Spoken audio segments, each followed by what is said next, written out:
All right, we're here on Overtime. Here's a great question from G. Bolivar. Governor Romer, would you consider Senator Bernie Sanders as a running mate? You both stand for the middle class and share a common disdain of Citizens United. I love Bernie. Oh, here comes the bullshit now. Bernie did two things that needed to be done, and he had the guts to do it. He required the Wall Street banks to show the help they got from the taxpayers, and they had hidden it, and Bernie got it done. And number two, he issued a report on the conflicts of interest in the Federal Reserve System that should have been done 20 years ago. Good work, Bernie.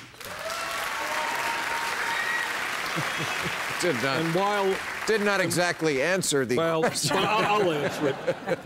Thank you, buddy, but I respectfully refuse. I'm running for re-election, Senator from Vermont. Thank you. C. Brennan asks, why would God tell someone to run for president and then let them come in dead last?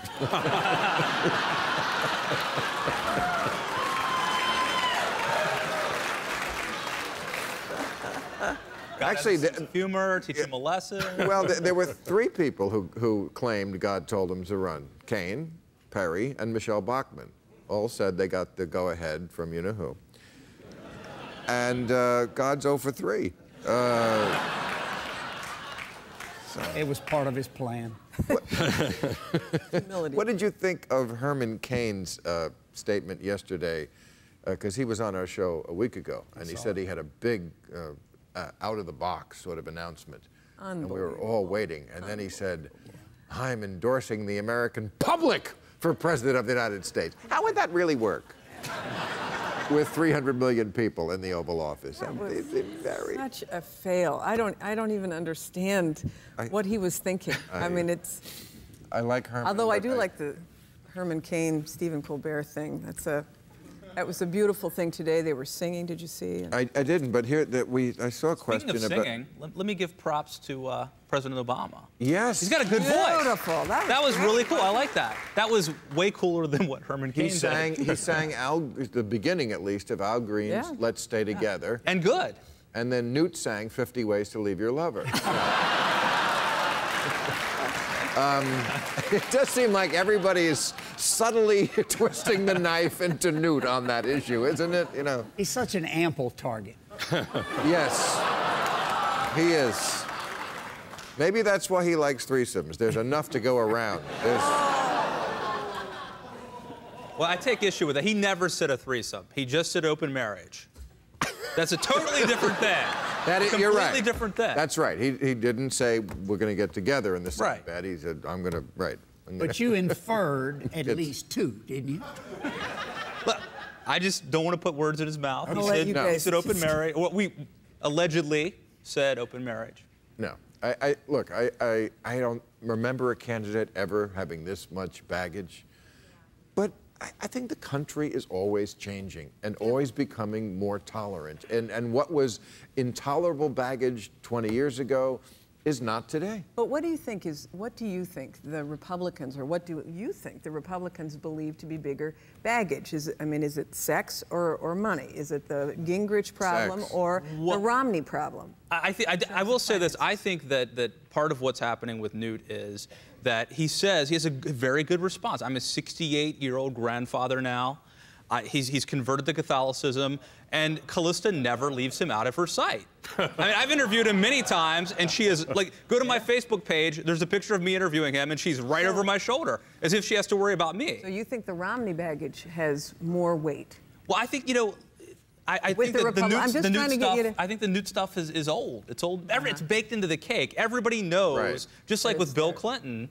And by the way, let's throw this out here. You're talking about the open marriage thing. I'm not going to condone that, but I do think that there was some with Bill and Hillary, some people floated the idea that said, what's the better alternative, divorce? Like maybe if you guys, it's not the perfect marriage. It's not, No, you're right. But you're staying together, so maybe Newt is a hero. after all. So I'm joking. Yeah.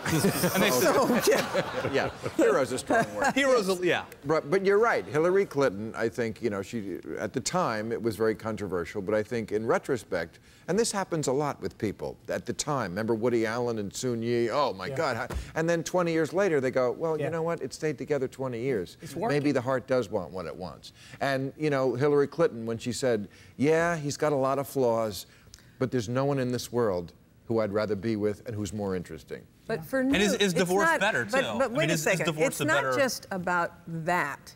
It is about the hypocrisy of him going after Clinton while he is engaged in that. That's a fair point. What am I going to say? I don't know. That's the least of it. That's 15 years ago. How about what he said last night? Right. Every one of us has known pain, especially my ex-wife. Right, right. You know, somehow we've all known pain. I love the way he puts that in the passive. You know, let's not start pointing fingers on who causes pain. I mean, he leaves one when she has cancer. He leaves the other one when she has MS. Boy, that Callista better not get a disease, I tell you. Honey, if you get a disease, say it's laryngitis. Okay. Given the laughable result of what universal health care evolved to, I don't know if I agree with that premise, is there any hope that this country will see true lobby and/or campaign reform without some form of revolution? Wow, there's a lot in that question. Well, let me just jump in. I don't know what. I don't think that what we passed was laughable. Did it go as far as it should? No, it did not. But when you provide health care to 30 million more Americans, that's not insignificant. We worked hard to double the number of people who have access to community health centers. We have 45,000 people in this country who die because they don't go to a doctor. So expanding... People up to 26 can stay on the rolls. Exactly. You can't throw people off anymore for a precondition, right? I mean, that ain't being big. And that ain't laughable. I happen to think the United States should join the rest of the industrialized world. Right. Make health care a right of all people through a single-payer system. But as many people have pointed out, Social Security, when it started, was not the Social Security we know today. It was a shell of it, and it was improved. I'm a diabetic. I've been one for 40 years, insulin dependent, type 1. We need health care reform in this country, but we didn't do a thing to do it. Insurance companies still have their monopoly state by state. We didn't even address that. Are you in favor of a single-payer system? You can, absolutely. We ought to look at it as an option. We ought to look across state lines to buy our medical insurance, and it's against the law. Can you imagine what the Republican debate audience would do if you said that in a Republican debate, that we ought to look at a public option? We live in a country where you cannot afford to be sick. And we have the best health care in the world, but it's unaffordable. Right. Tort reform, medical purchase across state ultimately, lines, buddy, pharmaceutical competition. You're preaching to the converted. The issue is there's one simple issue here. The reason we end up spending almost twice as much per person on health care as any other nation is the role of the private insurance companies. Right. Their goal is not to provide health care, it's to make money. That's what he just said.